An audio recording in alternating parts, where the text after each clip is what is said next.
What's up, YouTube? My name is Vinny Fraser, also known as Vincentius Music, here with my beautiful fiance Becca, and we are Real Reactions. Blah.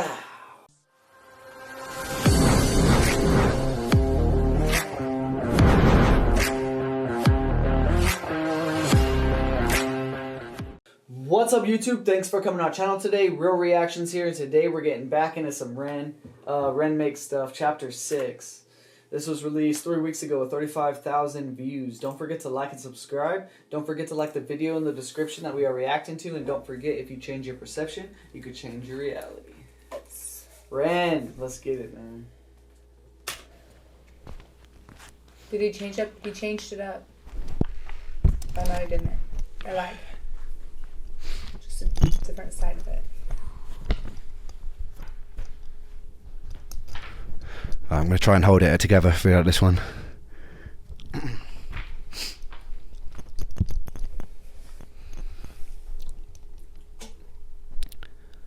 2015 was the worst year of my life. At the end of 2014, I attended a private UK-based ME specialist clinic called Breakspear. For some reason, the treatments had sent my health nosediving, and I became more sick than I'd ever been. I became so weak that I couldn't walk to the bathroom without needing to lie on the floor to recover. I couldn't focus on anything. I couldn't read. I couldn't watch TV. All I could do there was lie there in pain. It was obvious during this time that I needed to move back home with my mum again. She moved to Cardiff with a new husband, and they had a spare room, which became my tomb for the next 8 months. At this point, I was so weak that the most that I could manage to do a day was to take a shower. The rest of the time I was confined to my bed. I started reacting even more severely to foods, so every single meal had to be blended into soups or broths to avoid negative reactions. Pain constantly shot through my shin bones and through my feet, like splinters. My stomach would gurgle, and the muscles in my body would constantly twitch, spasm and ache. My body felt drained of every single ounce of life, and I was so tired, but I was too wired to sleep. I was so full of mental fog that reading a single page on a book seemed impossible. The daylight coming in from behind the curtain hurt my eyes. Loud sounds felt overwhelming. All I could do was wait and pray for sleep, knowing that when I woke from it, nothing would change. I wouldn't feel in any way rested, and all the symptoms would persist. This went on and on and on. It was day after day of physical and mental torture. I thought of concentration camps, of prisoners of war being tortured. At least the escape of death seemed likely. During that time I never got breaks. My whole body burned, my brain was on fire, and I had nowhere to hide. In the merciful moments where I could concentrate, I tenaciously trawled the internet, looking for ways out. My research drew me to a procedure called a fecal transplant that was having success managing things like Crohn's disease or colitis. It had also gained success in some select cases of autoimmune conditions like MS too. At the time, I felt like much of my issues were caused by dysbiosis, which means an imbalance in your gut flora. I noticed that all the food intolerances started after a large course of antibiotics for the parasite. I wondered if the parasite had wreaked havoc on my microbiome before I nuked it with antibiotics that worsened it further. Fecal transplants can introduce a whole host of probiotic bacteria into your gut, and it can re-establish a healthy homeostasis. In normal person speak, I wanted to pay to put another person's poop in my butthole. I carried on filming videos from my bed, blogging my experience.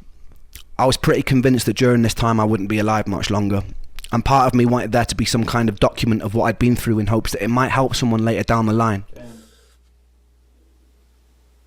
And if this illness does kill me, then I want this video.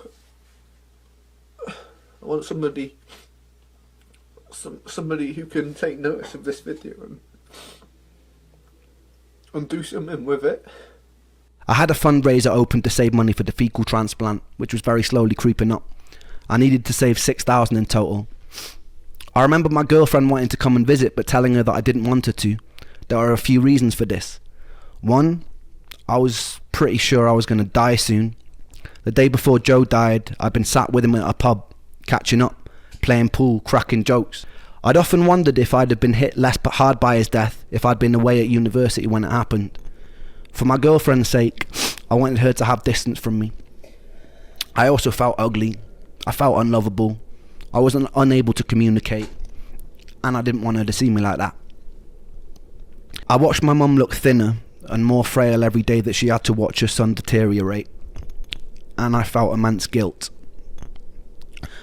My mum would often walk in and find me either crying on the bathroom or kitchen floor, having no energy to get back into bed. She'd often sit with me and massage my feet, which always hurt, and she'd hum melodies to me like she would do when I was a little boy. During this whole time, I hadn't picked up my guitar. I barely had any sunlight touch my skin, and I lost a lot of weight. I was about 130 pounds at my lowest, about 8 or 9 stone, which for someone who is 6'1" is very skinny. My average weight is usually about 168 pounds, 12 stone. Every day the same thing. I'd wake up in pain, eat a meal of blended vegetables and chicken, lie with my eyes closed for hours while the world seemed to spin erratically, and I'd often cry as the bones of my legs felt like they wanted to grow out and burst out of my skin. Despite this, what I didn't know is things were about to get a lot worse. Come June, I've been in bed for about 6 months straight. I've regained some energy to leave the house every now and then to go shopping for groceries with my mum, and I've finally reached my target for the fecal transplant, and my mum drove me to the clinic to get the procedure. Everything seemed to go as smoothly as it could for such a bizarre experience. I received a colonic irrigation, which was like a car wash for your colon. Actually feels pretty good. They then proceeded to put someone else's excrement in my behind. They would repeat this process for 5 consecutive days. When I got home, I realised I felt a little odd, almost manic, and I was hopeful that this meant my energy was coming back. But it wasn't a nice feeling. As the days progressed, I started to feel an innate sense that something was very wrong. It seemed my immune system was going into some sort of overdrive. My brain was buzzing, and the more time that passed, the more uncomfortable I felt. I remember early one morning, I was lying on the kitchen floor after attempting to get a glass of water. My body hurt so much that I was digging my nails into the laminate flooring, screaming, and my mum ran in and asked me what was wrong. I remember repeating, "I don't want to go, I don't want to go, I don't want to go," over and over again. I felt myself falling down a deep tunnel in my mind, almost as though my entire soul was tumbling down into an abyss. Wow. When I finally crashed to the bottom, I was hit with this immense feeling of stillness and peace. I stopped crying, I sat up, and my mother looked at me, puzzled. I've not felt to this day that sort of serenity that I felt in that moment. I looked around the room and everything seemed to have gained a clarity and quality, but what was most peculiar was the feeling of stillness. There seemed to be some sort of respite from the mental torture and fog in my brain. I still to this day have no explanation for what happened. I looked at my mum, I smiled at her calmly, and I told her that everything was okay now. Gosh. Her partner Michael came in, and I remember them both looking at me, perplexed. I started speaking fluidly for the first time in months, but it wasn't quite me. I was cracking jokes, being witty. My mum would laugh nervously. I remember feeling as though I was coming up off an ecstasy pill. I felt this underlying feeling of euphoria. I caught myself occasionally erratically snapping my fingers or making whistling noises in between sentences, or staring at some empty part of the room as though there was somebody there, then snapping back to the space and talking to my mum. This feeling of intense euphoria lasted about 48 hours. During this time, I'd adopted some newer strange behaviours. Everything in my room that wasn't parallel bothered me, so I had to make sure it was aligned and facing the same direction. The whistle and the finger click became a new tick, and it started rising in frequency the more time that elapsed. Wow. I also noticed that I get stuck on words or sentences when talking to my mum. For example, if I was saying a sentence like, "I'm not sure how I'm feeling today," I would sometimes get stuck on the whole sentence or just a word from it and repeat it about 30 or 40 times before I could move on to the next. So I'm not sure how I'm feeling today, feeling today, today, over and over. I can't really explain why, but it's like saying it carved out a safe space for me. After about 2 days, that feeling of peace and euphoria was swapped out for a feeling of immense dread and doom. I felt fear fill my body, unlike any fear that I've ever felt. I'd often wake up in the early hours of the morning screaming at the top of my lungs, a torturous scream that would fill the whole house, a scream like my legs were being sawn off. I felt pure terror. My mum would run in and try and calm me down. Sometimes I'd be thrashing, hitting the mattress, pounding the walls. It usually ended up in me exhausting myself and her stroking my head in her lap as I sobbed and repeated the same words over and over again. Everything in these moments terrified me. The compulsion to make everything parallel became a necessity. Whenever I was in the kitchen or car and the dials were facing the wrong way, it taunted me. My mum started taking me to a weekly talk therapist in hopes it would stop me from killing myself. I did catch myself researching the most painless ways to do it.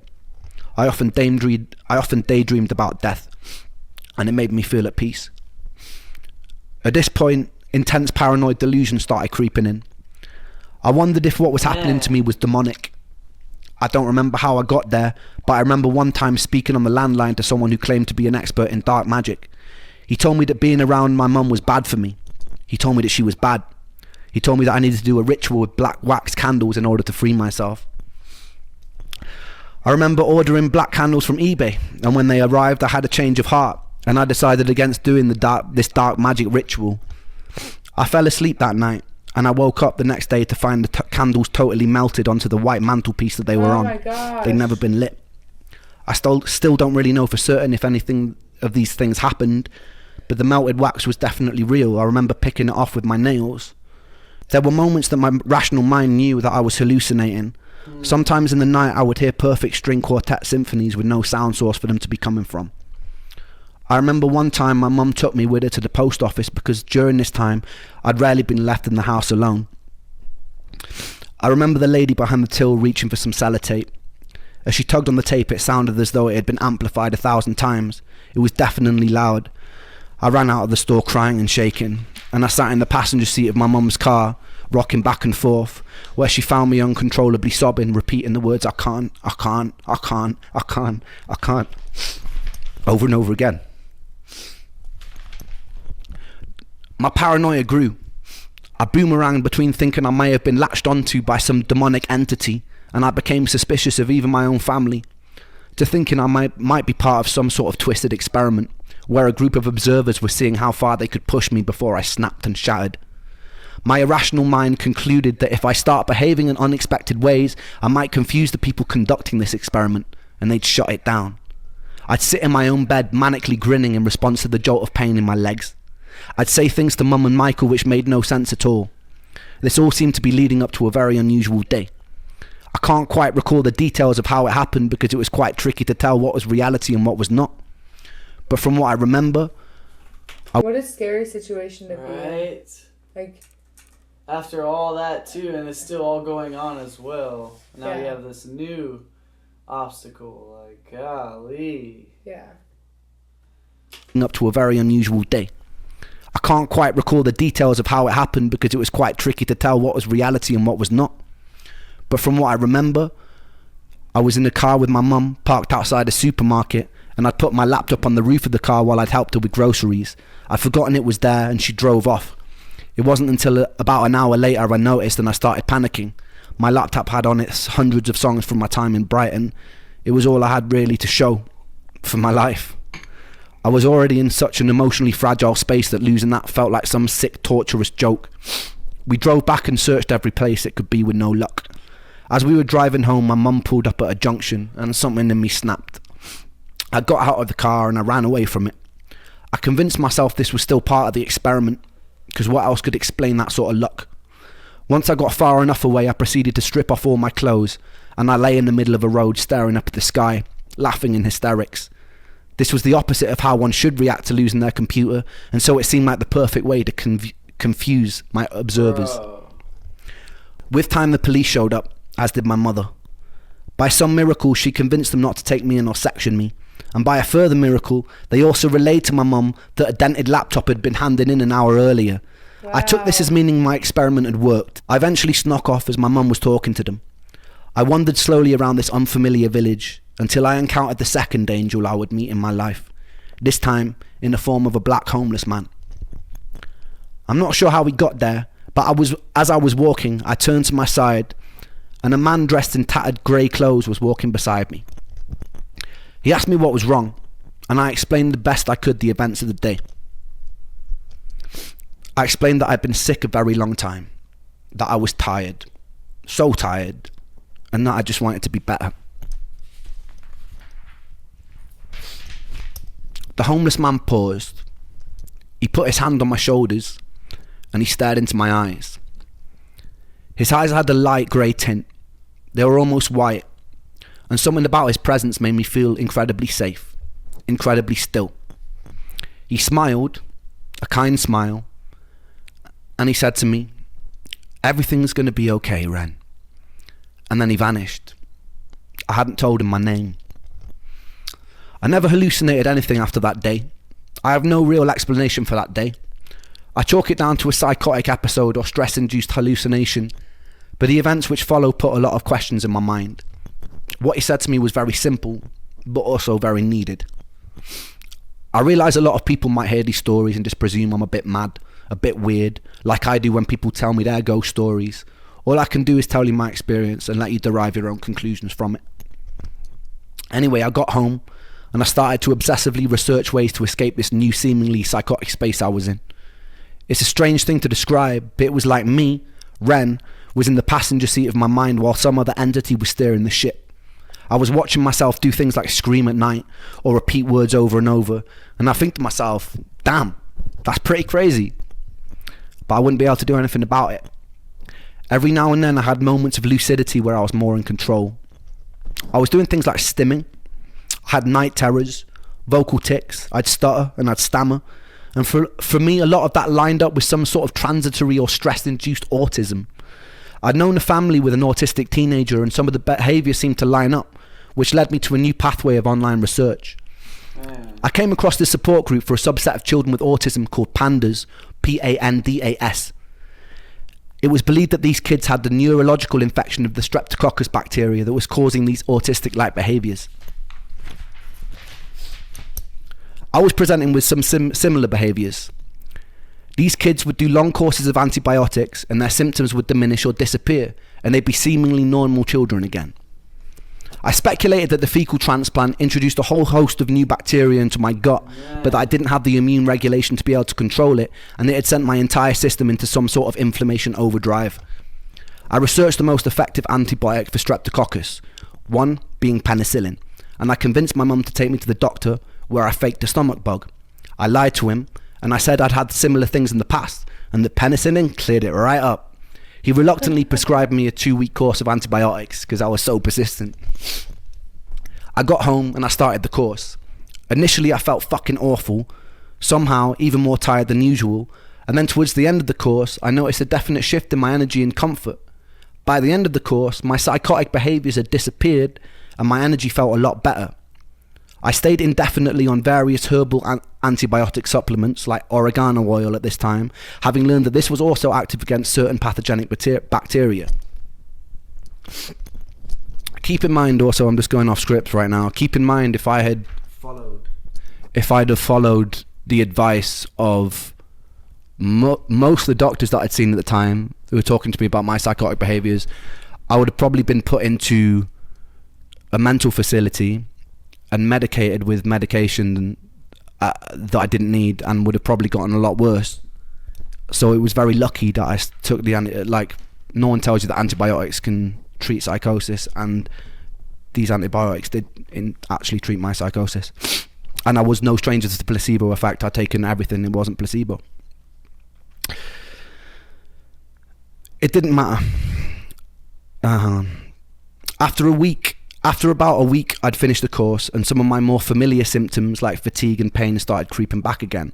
But that didn't matter, because what this whole experience had taught me was that the origin of my sickness was in fact bacterial, and it was pathogenic.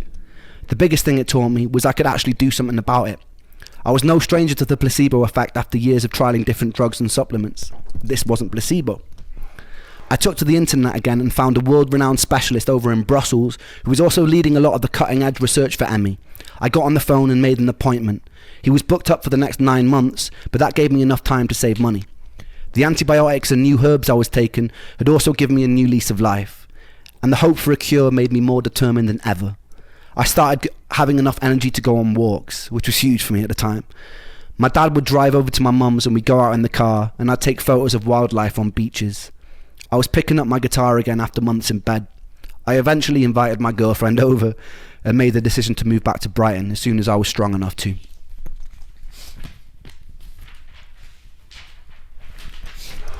It was around this time that I started working on that album Freckled Angels. I knew that the future tests weren't going to be cheap. I pulled together some old tracks from the days I was working with Sony, and I got hold of Eric and asked his permission to release them, which he graciously granted, so thank you, Eric. I then pulled together some newer material and compiled my first ever album from my bedroom. In those days, I had no real way of promoting myself and no energy to do shows, so it was mostly to be listened to by my friends and family. I named the album Freckled Angels after Joe. Joe was covered head to toe in freckles, and it seemed fitting to dedicate this work to one of the coolest and funniest people I ever knew. Any ounce of energy I did have from my limited reserves, I'd pour into recording that album. It's by no means a work of art, and it's a bit thematically disjointed, but some songs like Crutch or Pocket Full of Pain went a long way to photographing that time. I'm going to leave you with a recording of Pocket Full of Pain. Back in those days. Enjoy. Love it. I'm so excited. What a story. Cool.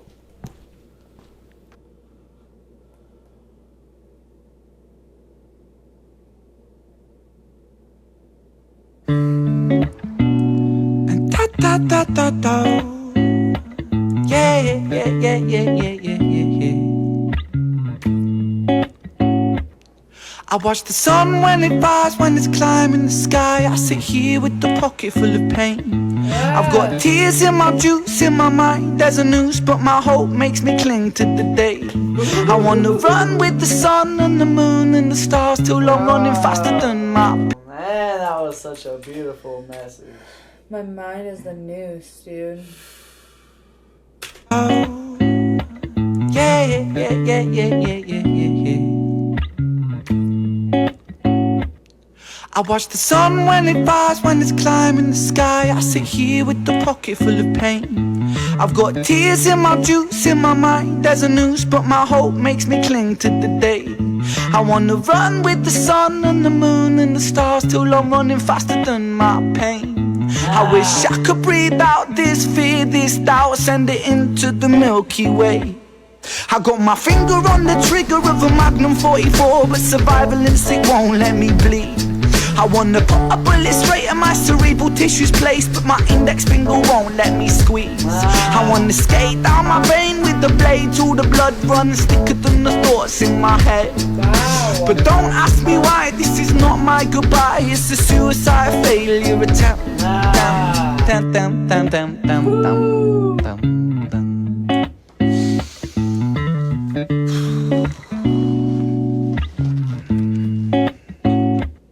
I choose life, I choose life, I choose living. Put the bottles and the pills down, I stand up, I breathe with precision. Calm washes over me like a break in the storm. I close my eyes for a minute, then my troubles transform, and I travel deep into the corners of my mind. I remember the first time I felt hopeless.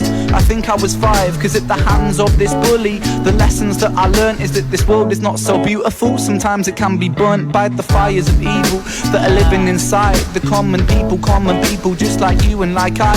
We'll all strive to survive, and we all climb to the top over our brothers and sisters, whether we mean to or not. And we get lost in the tide of insecurities and power-seeking fooleries, but happiness don't live inside no jewelleries. In an age of distraction, we would rather tap on our iPhones than stop a war from happening. It's heartbreaking, Satan's patiently waiting for us to mess up big time, so hell on earth will be blatant. So forgive me for wanting to blow my brains out, but I've got a change of heart. It's time for change now, rearrange now, fist in the sky. I say proud, say loud, revolution word on my brain now. It's with the people, yeah, power's with the people. If the people strive for unity, the world it could be equal. You could be the start of the beginning, a dawn of no stress, no troubles, no sinning, just living. So overthrow evil and greed, put aside your distractions, welcome change with me, welcome change with me, welcome change with me, welcome change for me. Welcome change for me. Now welcome change for me. Now welcome change for me. Yeah. And da. Yeah.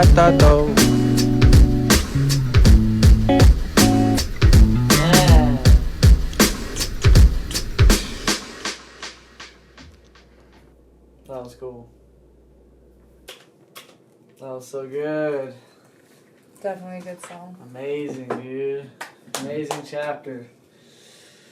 Hell yeah, this has been amazing so far. Rand, thank you so much, as we always say. Hope you guys enjoyed that. Don't forget to like and subscribe. Head over to Rand's channel, both of his channels. Show him some love for dropping these. And, yeah, I guess we'll catch you guys in the next chapter. Yep. Real reactions. We out of here.